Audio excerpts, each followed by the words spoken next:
L'utilisation de calque dans Photoshop est quelque chose d'incontournable pour tout ce qui est du domaine du photomontage et aussi pour des réglages non destructifs sur les images. Si j'appuie sur le bouton de la palette de calque, j'obtiens ici les 3 calques qui constituent son image. Le calque d'arrière-plan, comme son nom l'indique, est toujours situé en arrière du montage et en aucun cas ne peut voir de calque se positionner derrière lui. Ce calque est le calque de référence. Quand on ouvre un fichier, quel qu'il soit, il y a toujours une image d'arrière-plan, pour peu qu'il provienne d'un appareil photo numérique ou d'un appareil de numérisation. Une image JPEG, par exemple, n'autorise pas autre chose qu'une image d'arrière-plan. Maintenant, une fois ouvert dans Photoshop, on a la possibilité d'intégrer autant de calques que l'on souhaite.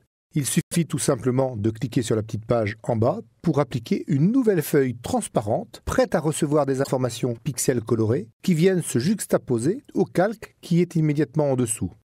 Ainsi, les fleurs qui sont présentes ici n'ont pas pour autant supprimé les informations de l'image qui était positionnée derrière, mais l'ont simplement masquée. Il suffit d'ailleurs pour s'en rendre compte de cliquer sur l'œil pour supprimer l'affichage temporairement et visualiser le fond. On trouve ici 2 tours qui sont tout simplement une réplique exacte des 2 tours qui sont en dessous. Simplement, le fait de pouvoir cliquer sur l'œil permet de les masquer ou de les afficher uniquement pour masquer la partie des fleurs qui ne nous intéresse pas. On peut aussi masquer plusieurs calques en cliquant et en glissant sur les yeux qui représentent leur visibilité. Il est également possible, avec la touche Alt ou Option sur Macintosh, de cliquer sur l'œil présent devant un calque.